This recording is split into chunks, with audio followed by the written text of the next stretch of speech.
You stressed? I swear. No, I don't know what it is, bro. Too much caffeine. Okay, now stop talking. It's like 2 shots of espresso. Stop talking. Stop talking right now.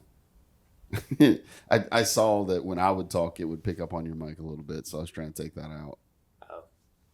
Hudson, Yes. I think you're good. All right. I think we're good. Whatever. That was very like ASMR type voice. Yeah, I was just about to say. Who, Hudson? Yeah. All right. No, stop, Ew. please, you get that out of here. Dude, what was it? Was it like a trend or a fad? The was it mukbang or whatever like that? Mukbang. There was this one particular like Asian girl that Abigail used to watch, my daughter, and it had to be the most disgusting thing. I mean, I feel like I would have rather watched brain surgery or something, like all that, rather than hear her smack her lips while she was pounding down like crab legs and lobster, and just like this little Asian girl just pounding down so much food and just like, this is so gross. But I'm not judging her. I'm seeing her through Jesus's lens. Oh, that's a great tie-in. He's got little bunny ears. Yeah. It's like, Can you see me now? Now it looks like I'm in the jungle. Welcome to the jungle. It's a good song. We got Journeyland. Whoa, remix. Come on. Somebody get us a record deal. Speaking of record deals and making songs, this has nothing to do with our topic, but I listened to a podcast with Forrest Frank and his name's George Janko, I believe. George Janko. Dude, such a good podcast. Just, again, not scripted, hearing Forrest Frank kind of share some of his testimony, which, we went to the concert, and so he shares a little bit of that there at the concert, but like kind of hearing him like off stage, just, very stripped back. Like there's some really cool stories that he shares that kind of explains, I feel like, why God could use someone like him to do what he's doing. So it's pretty cool. So I highly recommend listening to the Forrest Frank interview on the George Janko show. Right. So anywho, so today we back at it. Back at it again with the white vans. What just happened? I have no idea where that's from. You don't remember that? No. Hudson remembers it. I do. He can't. What's can't it from? resist it. It was. I think it was a Vine. I think, yeah. It was like 10 years ago, and I don't remember who it is that's wearing. I mean, obviously it's this guy named Daniel, but this guy goes, "Dang, Daniel!" Except he doesn't say "dang." He goes, "Dang, Daniel, back at it again with the white vans." Oh wow! And so I had an English teacher my freshman year of high school when this was going on. His name was Daniel. Nice. Legit showed up to school in the white vans. White vans. Were they like the white slip-ons or the They were the white classics? Yeah, like that, but Gotcha. not with the tan. not Randy made. Yeah, the tan on the toe was my way of salvaging shoes that I loved. They had stains on the top from like dropping like chocolate or something stupid on them, and so I got some fabric paint and painted the toe and put a little orange accent there just so I could save them because I really liked them. Anyway, there was something that you said that I was gonna bring up. The white vans. The white bonds. Oh, no. That's what I was going to bring up. It did have to do with white. But, hey, what do you think about my white socks and my pants, Hudson? Is this too much? Is this too much ankle showing with me setting down? How about this, Hudson? Do I need to get longer pants? I plead the fifth. Let's move on. All right.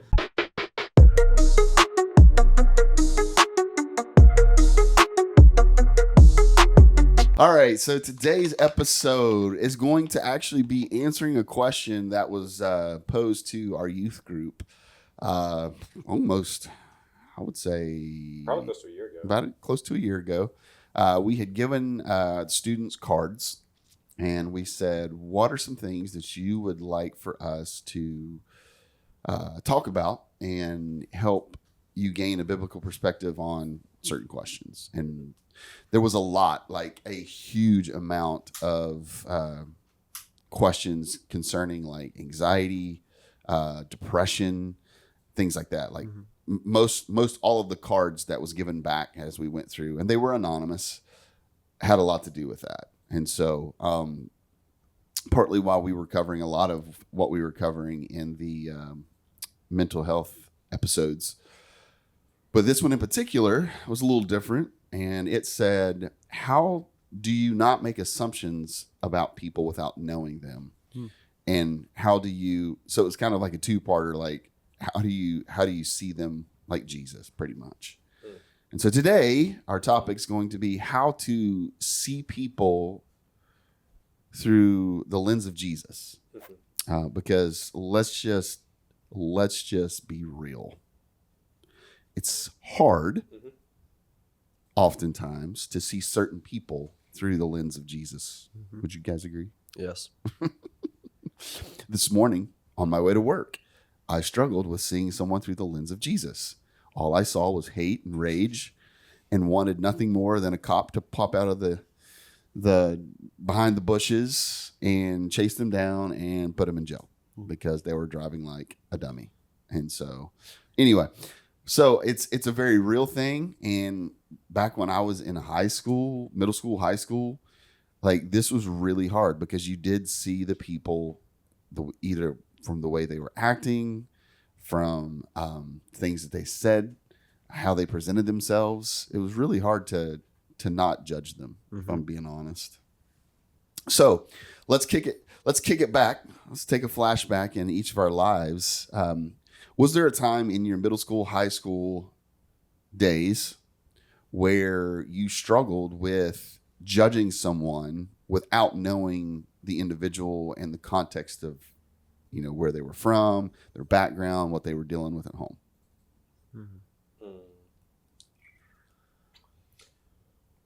I think like for me, it was like, obviously I didn't know totally like their whole life story, but I spent a lot of time with this one guy in high school. Like I had a lot of classes with him, and dude, he was different. And so, the normal thing that everyone did was to like single him out essentially a lot whenever he would just make comments. What? He would just make comments that were like really out of nowhere, and like he was just super awkward. And so like I wasn't necessarily basing my opinions off of before I knew him. It was like from what I knew. And ultimately I had to really work at not being like everyone else and singling him out and treating him a certain way, because ultimately there was this trip that you go on as a junior in my high school, and you get like letters written to you from other classmates and stuff. And one of my classmates was like, hey, like I saw how we were all picking on this one guy, and you were with us, and you didn't say anything. And I was like, and he's like, that stood out to me. And so I was like, oh, well, I'm glad that at least, there was some substance and some value in doing the right thing. Yeah. So That's good. What about you, Hudson? For me, when I was in high school, so many moons ago. Oh my gosh, like last year. Like Come on. last year. I was in a co-op because I was homeschooled, but we were in a co-op, and there was this guy who I only knew like a little bit about him. It was just a surface level knowledge, and what I knew was not good.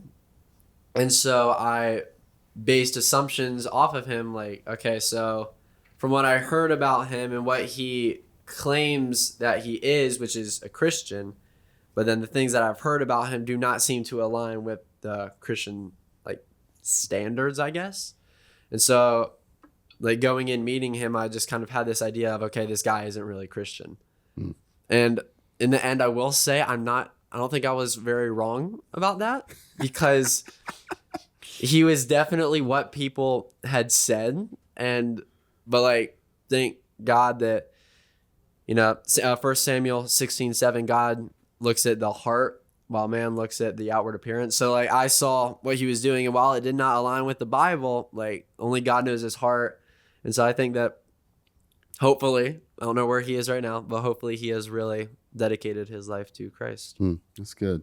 Leave it to the intern. Like, 1 Samuel 64:5-6, and says. 1 Samuel doesn't have 64 chapters. I realize that. Come on, man. Thank you for Hudson for I saying got you, bro. But yeah, no, that's good. That's good. It's good to confirm that your assumptions were correct, and so now we're all going to assume because we feel like our assumptions are correct. Thanks, I Hudson. never said that was the I'm case. just messing. Well, with I think on this topic, you know, like the saying always goes, "Don't judge a book by its cover," right? Yeah. But a book cover gets our attention, Yeah. right? Yeah, for sure. So like, I'm sticking on this example, but like, so say He's cooking. He's cooking. Let him cook. Let me cook. Please don't fry in the kitchen. But so say you got two books, right? You have one that like looks a lot more polished. It's like it's a brand new book cover, and then you have one on the other side, and it's like it's all tattered and worn. That's a Doesn't good really even have book. letters or anything on it, right? And then you're like, well, that doesn't look very good, but the other one does, right? So I think it gets our attention. What we see at the face value. But it's up to us to dig a little deeper and figure out, okay, what is this person about? For sure.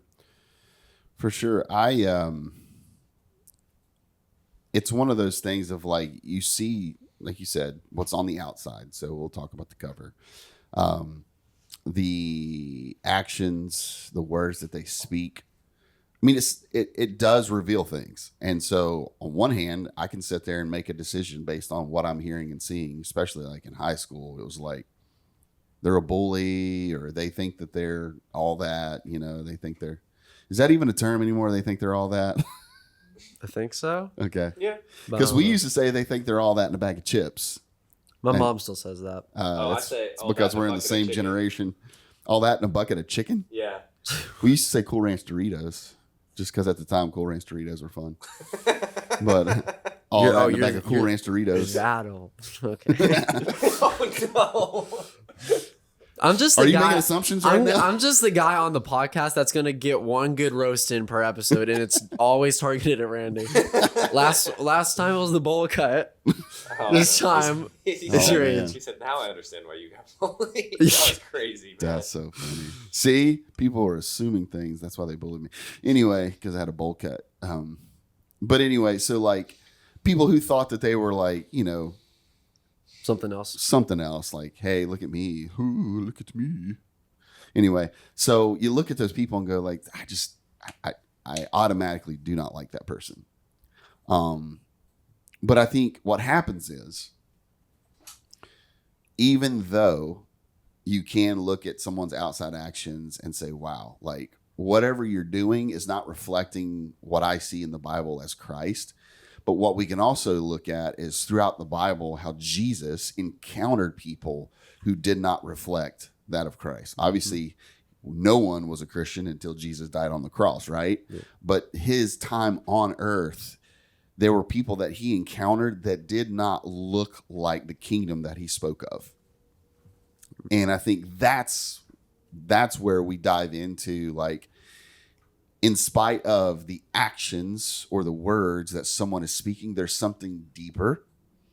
And I think that helps us to see people with the lens of Jesus. Just thinking that moment, whatever's happening, there's more to that story, because they're acting that way because of something, you know, whether it's a belief system, whether it's something that's happened to them, whatever it is. I think that's one of the key things to keep in mind if we're looking at people through a lens of Jesus, is first and foremost, there's something deeper.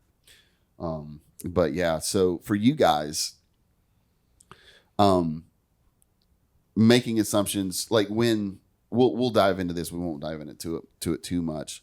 Like COVID went nuts, and then in the midst of all the COVID stuff, we also had the movements with Black Lives Matter, the George Floyd, all of those things. Like in those moments, in those times, it was really an emotionally charged time, right? So for you guys going through that, dude, he always has mic issues. Why? You just need to hold it in your hand. Just hold the mic in your hand. That was wild. But going through those times, you guys were younger, right? This was 2018, 2019, somewhere around there. Yeah, something like that. So for you guys, how I don't remember. COVID was 2020. how did you handle, or did you encounter times where you were talking to people who were very opposite of you? And if they were opposite of you, how did you see them with love, but yet have your thoughts on what was happening in those moments? Because that's only one example. There's so much that was going on at that time. But again, you begin to talk about racial injustice and people just being treated unfairly. There was the Asian hate that went on and all these different things. Just like, oh my goodness. So like for you, how did you see people through the lens of Jesus who were acting out, I guess, opposed to how you saw things? Does that make sense? Yeah. I think for me, well, did you want to go? No, go ahead. Like, I think for me, I was still pretty young, so I was just kind of learning about all this stuff. But the thing that stuck out most to me is like I would see protests on the streets about like George Floyd and all that stuff. And I just thought, like, you know, while they have a reason to be doing this, like, it's not right, really. And so I just grew up kind of thinking like these people are confused and they need Jesus in that, because like even though we have Jesus, we're still confused a lot of the times too. Yeah. You know, but like we have the truth and the just a knowledge that, you know, we're going to be saved, and we are saved, and we're going to rejoice eternally in heaven with God. But just growing up and looking at those people, I'm just like, they're confused, and this is sad, and I don't like this, and this world needs Jesus. Yeah. So you took an approach of, because reality is in those protests, in those times, there were Christians. Yeah. Christians who, you know, loved Jesus, that was very faithful in that, but there was an injustice in their eyes that were done. And they're trying to deal with it right at that time. So your approach is seeing them with compassion. Compassion, and then to an extent, I think pity a little bit too. Just because, like, how do I put this? Put it very carefully. I know. I may have to cut this. Thinking like,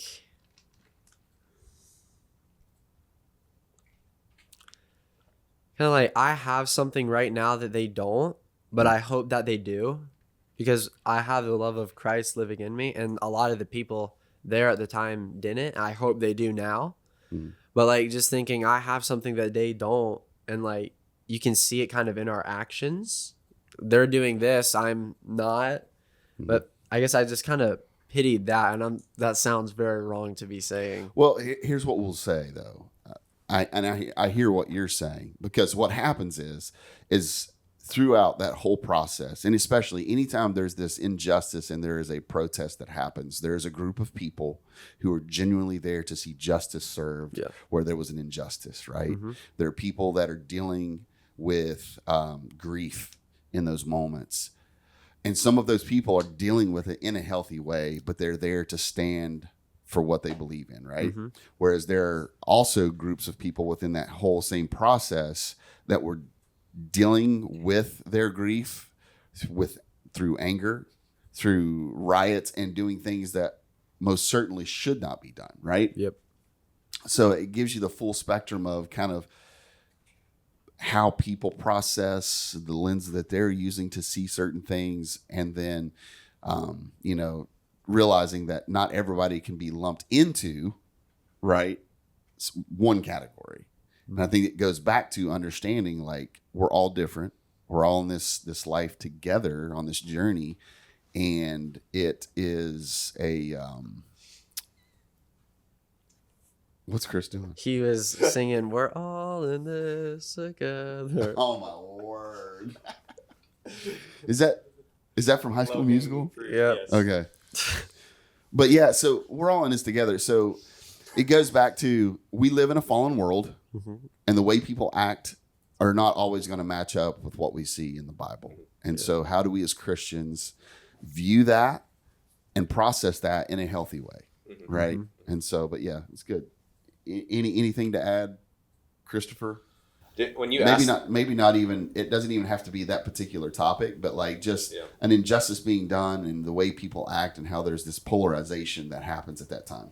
Yeah, when you first asked the question, I was like, dude, I didn't interact with anyone during COVID because I was in like the worst states possible because you couldn't go anywhere or do anything.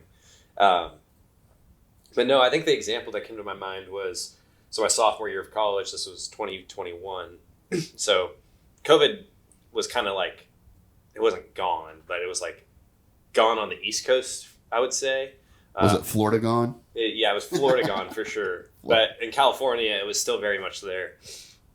But I was playing baseball, and so around that time, the whole thing happened with Colin Kaepernick, where he was kneeling during the anthem, and so I actually had a couple teammates when I was in college that knelt during our national anthem before games, and they were the only two guys that did it on the whole field, and so I was like, that's different.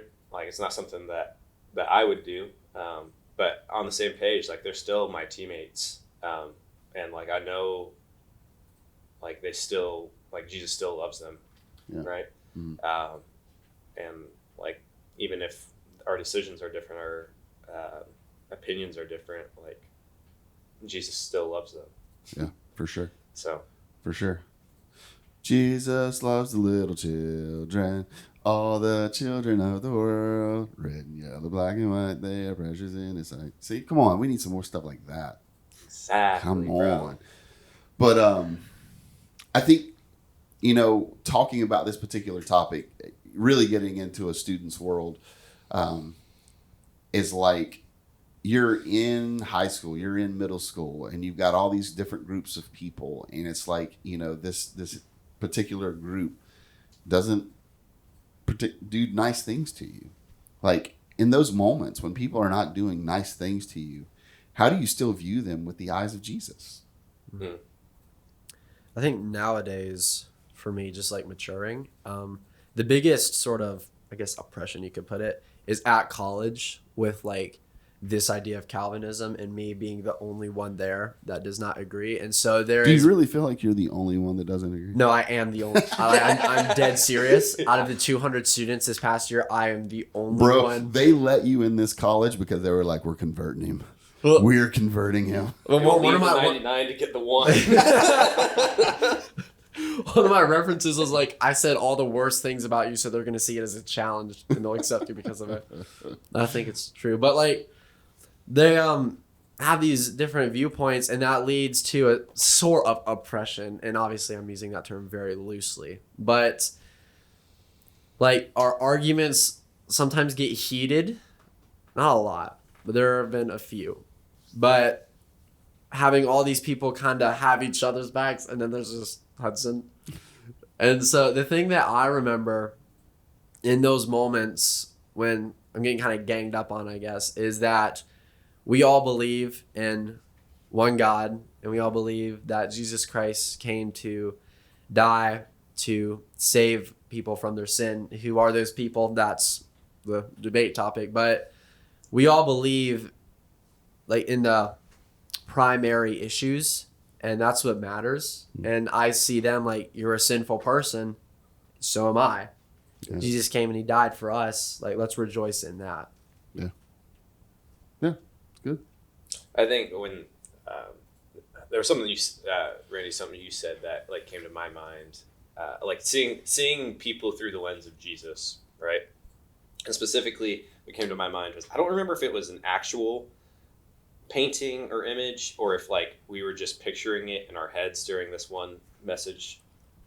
But when I was a senior in high school, they were telling us about how like, so it's basically Jesus on the cross, but it's like an image of Jesus' eyes from the cross, right? So he sees all these people. He sees the Roman soldiers.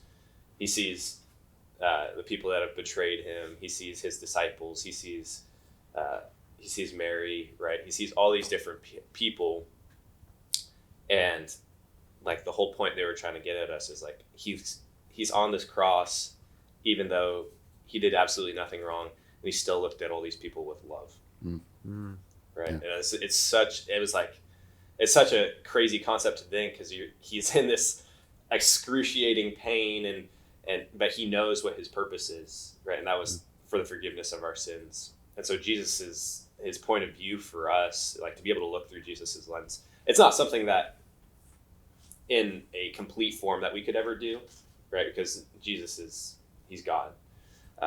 But we can strive our best to be like, man, Jesus died for them too. Yeah. Right. So. Yeah, no, that's good. He's right, because he died for all, right? And it was the joy that was set before him to think that every person that we encounter, it was a joy that was set before him to die so that they could have a relationship with him.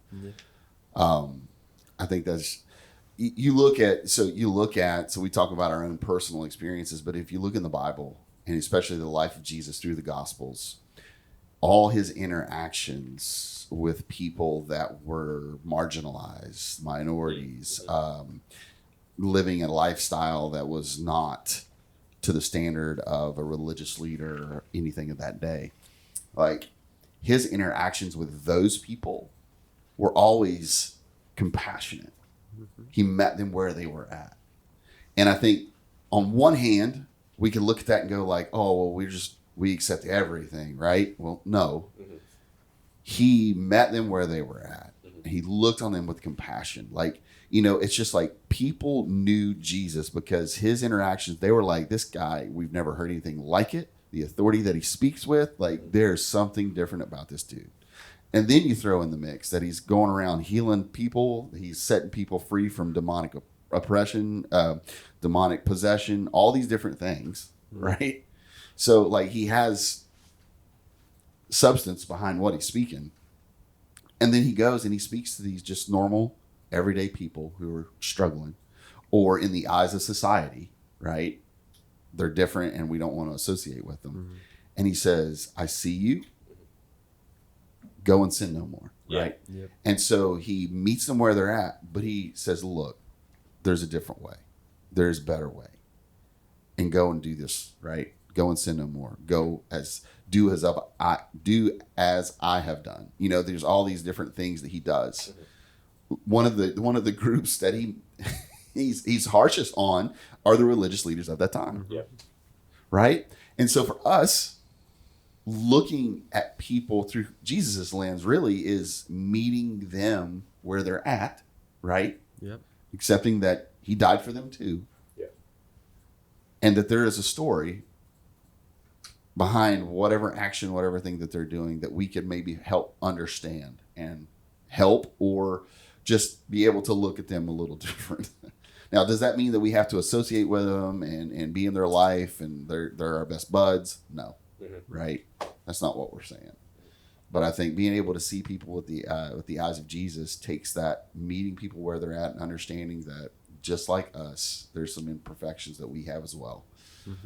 And so, hopefully that helps a little bit. Yeah, the exact story, like I think you were kind of referencing in there, and that it made me think of is the Jesus and the adulterous woman, right? And so the Pharisees bring this woman that's been caught in adultery, and they want her to be stoned, and so Jesus, he's writing in the ground, and then he goes, "He who is without sin cast the first stone," and then they're all there. They're like, "Shoot!" Yeah, and they all leave, and then so Jesus talks to the woman. He's like, "All right, get up, go and sin no more," right? Yeah. And so, yeah. But let's see here. You got that lady. Then you have the lady that was had like slept with 5 different men. The woman at the well. Yep. And there was that interaction he had, and because of that interaction, because him meeting her where she was at, led to a whole village following Jesus, right? And so it's like you've got so many different interactions that he I mean, to the fact that the religious leaders were saying, like, why does your leader eat with like sinners and scum? Yeah. Right? Mhm. It's like, Sinners and, tax collectors. dude, tax collectors at that time were like Everyone hated them. hated, which I mean, I don't think we like tax collectors now. Nah. I was gonna say, I have to try to look at tax collectors through the lens of Jesus every time I get my paycheck. Mhm. And so it's like what? Capital gains? I know. This is ridiculous. Anyway. But yeah, so I think it goes back to one of the best ways that we can learn to look at people through the lens of Jesus is read the Gospels and see how Jesus interacted with people. Mhm. Because there's a lot of things that we could say and a lot of things that we could, say what we practice and how we do things. But at the end of the day, Jesus should always be our go-to in how we interact with people. And so my advice to students that are dealing with that are, in school, in sports, whatever like that, and there's people that you just have a really hard time loving, loving like Christ loves. Like, look at Jesus and how he interacted with these people, right? Mm-hmm. So I think real quick, I mean, a lot of our topics have been kind of, on the more serious side, but normally we have a segment here where Maddie has a mad rant. And so, since Maddie, she's taken a hiatus from the pod, this week. And so, have a moment of silence for Maddie. By the way, she's not dead. She's just not here. So Hudson, I feel like there's a mad rant brewing within you. So today, the segment will be Hudson's mad rant. Oh gosh. Or it could be Hudson's new conspiracy. I got a good one for that.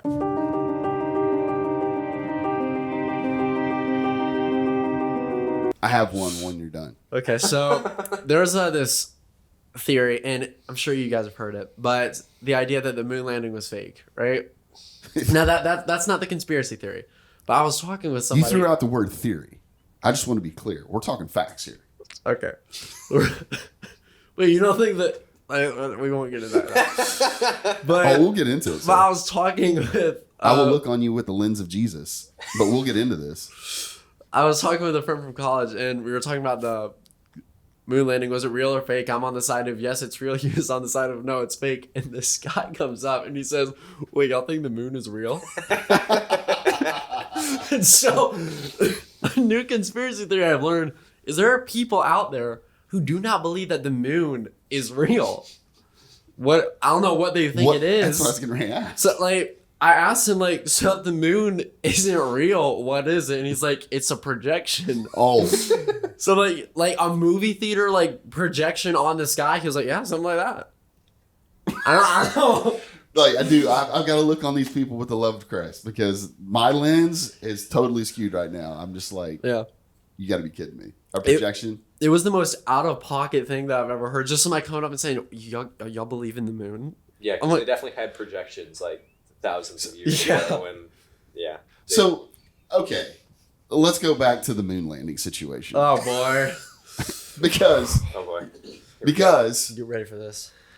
Talk to me, somebody, how back in the 60s, right, there was the technology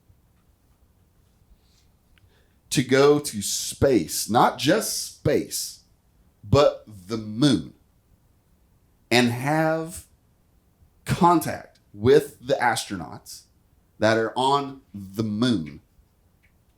But I can be in a metal building I know this is going. and not be able to talk to whom I am trying to talk to on my cell phone. Mm-hmm. I can't do that in an elevator either. Or I can be out in the middle of the woods and I can't communicate. Talk to me. That's just one of my threads that I hang on to with the moon thing. Right. So please. So my rebuttal to that would be, I'm getting heated already. I can feel it coming up. I gotta hold it down. But my question to you is, you think that the technology of the time couldn't have done that, right? Is that what I'm hearing? I am saying that based on the technology that they're saying they had as opposed to the technology that we have now, which has progressed greatly, not even matching to what they're assuming or saying that they used back in the day. Yes. So I'm saying, yes, the technology back then seems like it was not as advanced as what we have now. And now it still doesn't work. Okay. So my question, and this could lead to a whole nother conspiracy theory, is then do you think that like the Egyptians couldn't have made the pyramids? Oh, no, absolutely. They totally made the pyramids because aliens helped us. Come on, Hudson. And that's the, oh my gosh. That's the theory that leads Not into true. it. I really don't believe the alien thing. Yeah, I do believe that Nephilim had some involvement in it, though. So I hadn't heard that one before, but that would make a little bit of sense. The only thing I don't understand is why would look, we'll have Pastor Joe, our lead pastor on this podcast, talking about the Nephilim and how they helped build the Egyptian pyramids. I would love to hear this. But so I'm thinking, like, let's assume Nephilim didn't intervene in this, okay? Just assume. Okay, we're assuming. You know what they say about that? Egypt. That was pretty good. Go ahead. But the Egyptians would have been able to make these pyramids using like wood and just the people that they had there, right? So they used people? Are people in the pyramid? They used actual humans? Well, I mean, there are people in the pyramids. Go ahead, man.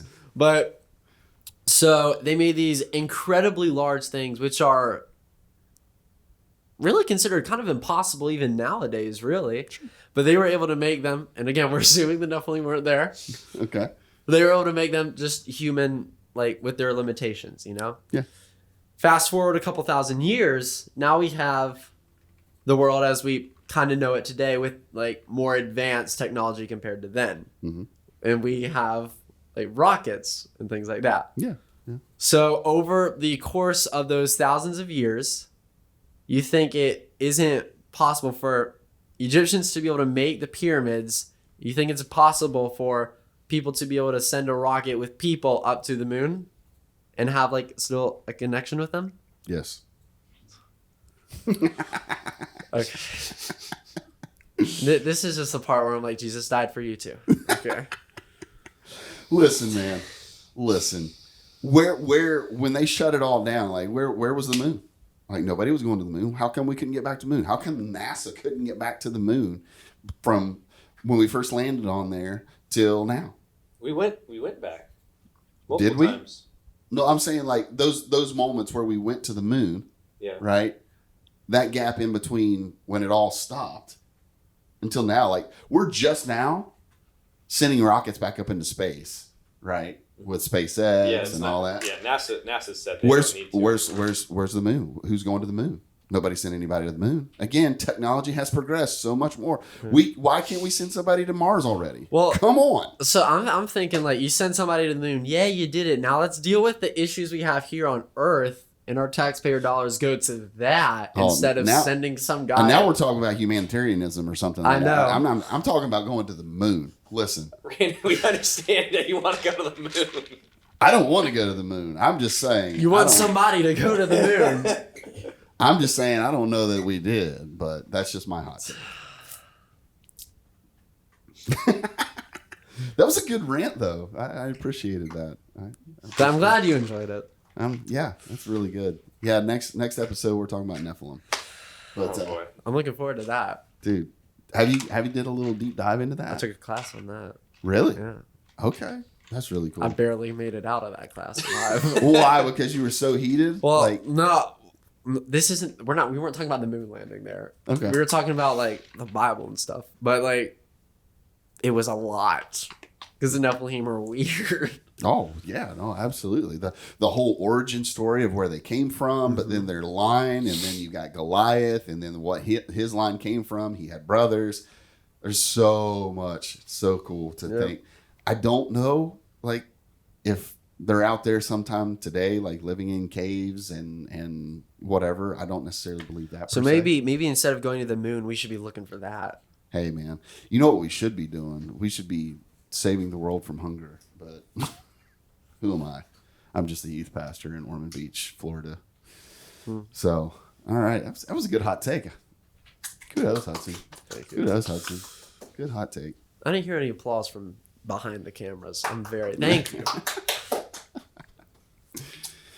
So how does that hot take tie into anything that we're talking about? Absolutely nothing. But Well, I mean, you and still I have to were look looking at- at each other like you're crazy or I'm crazy. Exactly. But Jesus looks at us as these are sinners, but I died for them. yeah, that's very true. Just so we're clear, I did not look upon you as crazy. I did. Yeah. Yes. Well, that's because you're still young, you're growing in your faith. It's kind of like, you got to get some foundation under there. But I was able to look on you and go like, he has it all wrong, but I still love Hudson. I still love this guy. Guess we'll just agree to disagree right now. Yeah. So I think going back to loving people the way Jesus loves people really takes one, dying to ourselves, right? Sacrificing our feelings, our thoughts, and looking to Jesus and looking upon people with compassion. That reminded me too, like when we were talking about how Jesus looked at people, like, when he did the mass feedings, a couple times that was recorded, like there was these moments where he looked upon the people with compassion, right? Mm-hmm. And it's like what he saw was people who deserved the love and the goodness of God. And that's why in that garden, when he's knelt down and he's going, if there be any other way, Father, please take this cup of suffering away from me, right? Mm-hmm. But nonetheless, not my will, but your will be done. Because of the way he saw people. And if we begin to look at people, whether that's middle school, high school, adult, and stop for a moment and look past their reactions and the things that are the covers that are on the outside, right? And we just started looking at them like Jesus died for them. Maybe that would help us. Again, not that we're going to go befriend these people necessarily, but in those moments that hate, whatever feeling that we're having, doesn't well up within us because we see them with the eyes of Jesus. Mm-hmm. Y'all have anything to add to this? No, I think you got it. Love like Jesus, baby. Love like Jesus. Before we sign off, there was a mad rant about the moon landing. But I have to know y'all's hot take. It doesn't really have to be a hot take. It's just your opinion. One gorilla, 100 men. Is it possible? I already shared my opinion yesterday. Definitely possible. So 100 men, 100%. Man. Yeah. So I've heard a bunch of different people say a bunch of different things. Mm-hmm. I won't say a bunch, but the people that I have heard talk about it, like some people say absolutely not. The gorilla would just massacre all 100. And I'm thinking like, you've got to be kidding me. Like it's 100 men. That's like, a lot of like men. Yeah. Like I feel like, and I think I heard this example and I totally agree with this. It would be like saying, if there was 100 7-year-olds that stormed these doors and there was one guy in the middle of the ring, like that guy would die. Yeah. Right. And there's 7. That's always a joke. Is how many 10-year-olds do you think you could take? Yeah. Right. If you're just, I think it's like if you're just equipped with a baseball bat. Yeah. Whoa, wait a second. I've heard that. It'd have to be hand-to-hand combat still. Yeah. But yeah, like that one person is dying because like those 7 kids are gonna, overtake them. Right? Yeah, that gorilla doesn't stand a chance, dude. I'm telling you, dude. No. Like, what would be your approach? Like, you're one of the 100. I got it, bro. Send the other 99 out first. That's the reverse Jesus. Wear him down. He said, I'll leave the 99 to go. Yeah. I'll make sure, like, I'll be there to support. Like, y'all got it, And if needed, I'll jump in. Okay. But you send the 99 first, you're chilling, bro. Grab some popcorn. But what if all 99 of them like got absolutely nowhere, and now it's just you and this big old like silverback gorilla? Well, so then just ripping your arms off. Well, then I'm thinking, how tired is this gorilla? Whereas I've been sitting here conserving energy. He just bodied 99 full-grown men. He's got to be tired. Yeah, that's the whole argument with it is they don't have very good stamina. Yeah, and they don't like move very well. So like you can kind of just wear them out and sweep the legs. So like there was like I want to say it was like a zoologist or a scientist or something that said like they were like, yeah, I think 40 people could do it. 40 guys could do it. Oh, really? So the zoologists weighing in on the conversation because they're not inherently like aggressive creatures either. So like, Interesting. R.I.P. Harambe. But I don't know Oh who my that is. Chris. Well, what would be your strategy, Chris? if I mean, I got to have some people with me, but you know, Well, you have 100 or 99 people with you. it's just hand-to-hand combat. Like, what would be your approach? So, for instance, and I know there's like debate on like, do you get to strategize, or you just literally everybody's just dumped into this room and there's a gorilla in the middle of it, and you got to figure it out. Well, I'm obviously not going in alone, so definitely need to. I think his greatest weapon against me is his upper body. Okay. It could be a female gorilla, Or too, I his guess, 10-inch canines. but, well, yeah. Well, so I mean that was why I was saying that's part of the upper body, right? So I need to get the shoulders pinned. Oh. That's what you got to do Okay. of some sort. I've heard that they can like bench press 4,000 pounds. I don't know if that's true, but I'm not sure if that's true either, but I mean, it's a gorilla. We're talking silverback, you said? I well, think- yeah, I think like the biggest silverback gorilla is, out yeah. there. We'll just go with that. Okay. Like, we're not talking King Kong, right? Yeah, if you try to pin a gorilla's shoulders, you're getting your arms ripped off, bro. Well, yeah. I mean, obviously, if I have like another like 20 people with me for Okay. one arm, I think I stand a chance. Okay. Okay.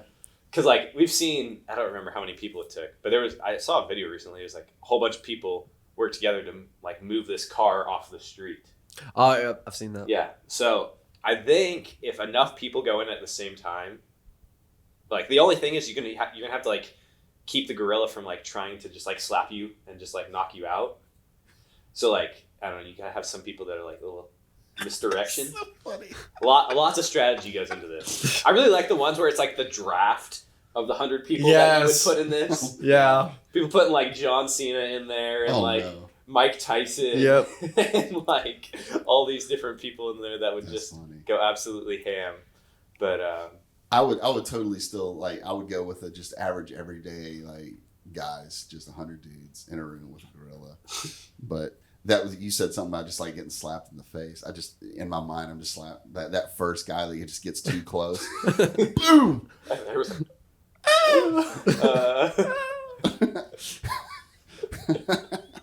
But I think I really think like, you know, a good strategy would be like grouping up in teams of 10. We'll say 10, right? And going in waves, right? Because everybody's gonna get wore out, or some people just there may be casualties. So, but if you have 10, right? You have groups of 10. You go in waves. Eventually, again, he's gonna tire out, and then next thing you know, you just go ham on the dude, right? Because now you've got say you got 15 casualties. You still have plenty of men to go at this thing. So I really think that it's possible. there will be men that have died, Oh, yeah. but will we win in the end? Absolutely. All right. All right. Well, that's all we've got. Subscribe, share, like, all those things. Go up to a random person on the street and say, subscribe to the Journeyland podcast.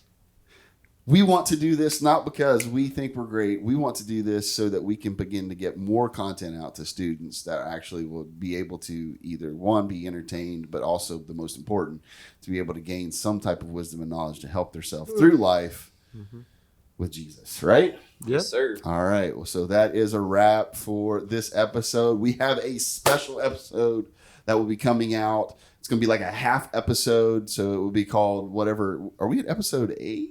Yes. 9? Season Right. 2. So this is episode 9 when it comes out, season 2.